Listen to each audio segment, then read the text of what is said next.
Heerlijke kip, wat zo van het bot valt, in geurige Maleisische kruiden.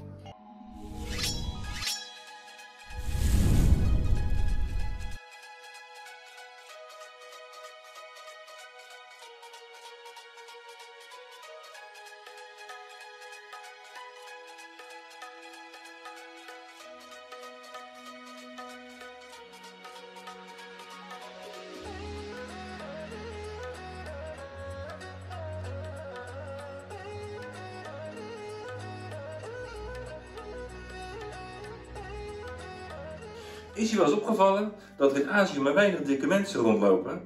Nou ja, dat zal best wel wat met eetgewoontes te maken hebben, denk je niet? Dat ben ik de laatste tijd aan het onderzoeken.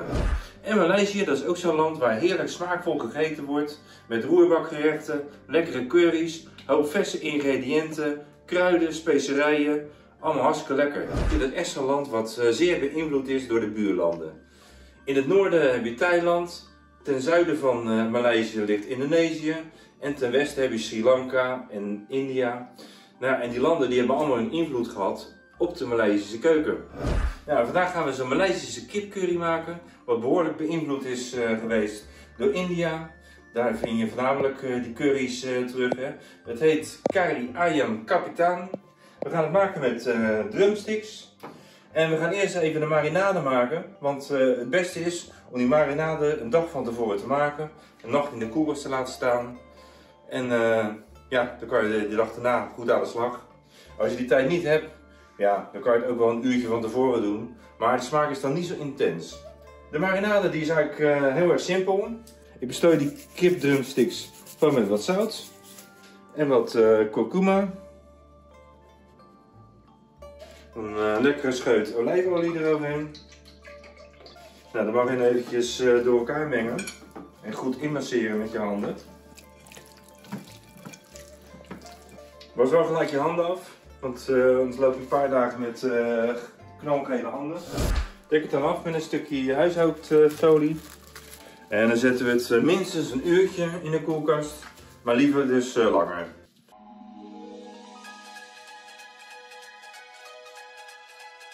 In Indonesië noemen ze het een bumbu, in Maleisië noemen ze het een spice mix. Het is allebei een beetje hetzelfde. Het is een kruidenmix gemaakt van verse pepertjes, limoenblad, citroengras, knoflook, gember, uien en nog wat andere zaken. Die gaan we nu even maken. Week eerst 6 gedroogde pepertjes voor in warm water, zodat ze wat zachter worden. Laten we even een paar minuutjes staan. Dan doen we in de keukenmachine een handje ongebrande cashewnoten. Ga ik even een ui in stukken snijden. En die voegen we in stukjes toe. 5 teentjes knoflook. Plet ik even onder mijn mes. Dan zijn ze vast een beetje geplet en het schilletje komt er makkelijker vanaf. 2 stengels citroengras. Ik gebruik alleen het onderste gedeelte ervan. De bovenste gedeelte is een beetje houterig, dus dat gooi je weg. Dan snij ik het dan even in stukjes. Zo, voeg maar toe. Een stukje gember. De grootte van je duim ongeveer. Even schillen.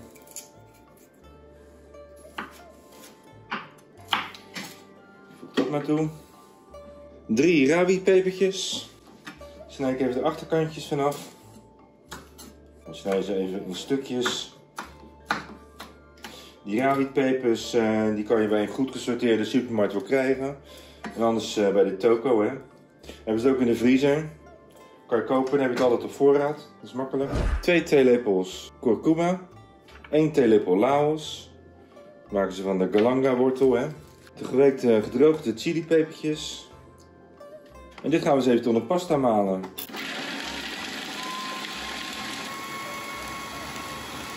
Je kan de chili paste een beetje op weg helpen door een beetje van het geweekte water van de pepertjes toe te voegen. Nou, als het goed is heb je een mooie gele massa gekregen. Een goede kruidenmix waarmee we kunnen gaan werken.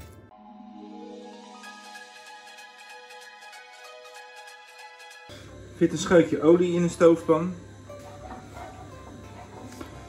En dan gaan we die kruidenmix toevoegen. En fruit dan die kruidenmix een paar minuutjes in de olie. Dan ga ik een stukje trassie toevoegen. Trassi, dat is eigenlijk een garnalenpasta, hè? Geperste garnalen. Een klein stukje zo toevoegen, theelepel ongeveer. Ja, die trassi die ruik je altijd wel. En die ruikt ook niet zo lekker, maar die geeft wel een heerlijke smaak af straks aan de curry. Ga ik 2 eetlepels tamarinde toevoegen. Tamarinde zorgt voor het zuurtje in deze curry. 2 eetlepels rietsuiker.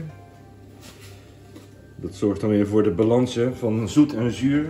Zuur door de tamarinde, een beetje zoet door de rietsuiker. Dan ga ik 200 ml kokosmelk toevoegen. Die kan je in van dit soort kleine pakjes kopen in de supermarkt. Hè. Warm dat maar eventjes mee. Een kippenbouillon tablet. Dat roer ik er doorheen. En dan heb ik hier de gemarineerde kipdrumsticks. Die ga ik in de saus leggen.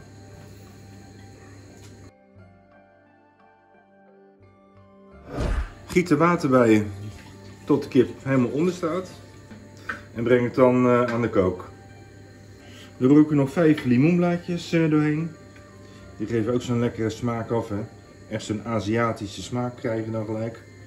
Ja, dan had je van die stengels over van het snijden van het citroengras. Die voeg ik ook toe, want die geven ook nog wel smaak af. Als het dan kookt, dan zet ik het vuur wat lager. Doe ik de deksel op de pan. En dan laat ik het ongeveer een half uurtje koken. Terwijl die kip staat te stoven, schil ik zo'n 500 gram aardappels. Of meer als je wil. Spoel dan de aardappels na het schillen even af onder de kraan. En dan ga ik ze in kleine blokjes snijden. Kleine blokjes die zijn ook snel gaar, hè? Dat is wel een voordeel. Als de kip dan 30 minuten heeft gestoofd, ga ik de aardappelblokjes toevoegen. Breng het dan opnieuw aan de kook en laat die aardappelstukjes in de saus in zo'n 20 minuten gaar worden.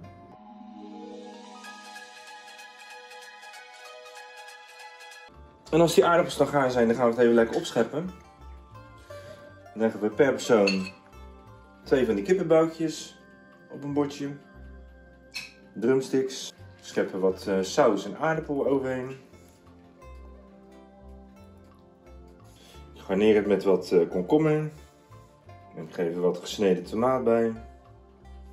Leg er wat vers korianderblad op. Strooi er wat gebakken uitjes overheen. En ik geef er een schaaltje gekookte rijst bij. Nou, heb je dan geen lekker bordje? Ik hou hier erg van, het Aziatische eten. Het is elke keer weer zo verrassend.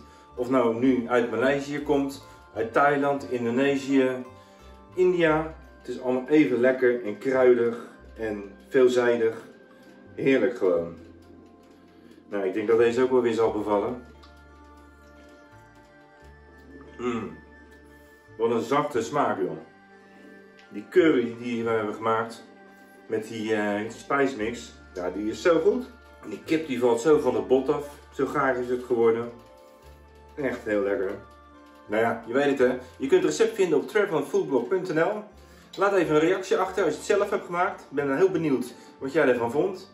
En je kunt me helpen door mijn kanaal aan te bevelen aan al je vrienden, kennissen, familie.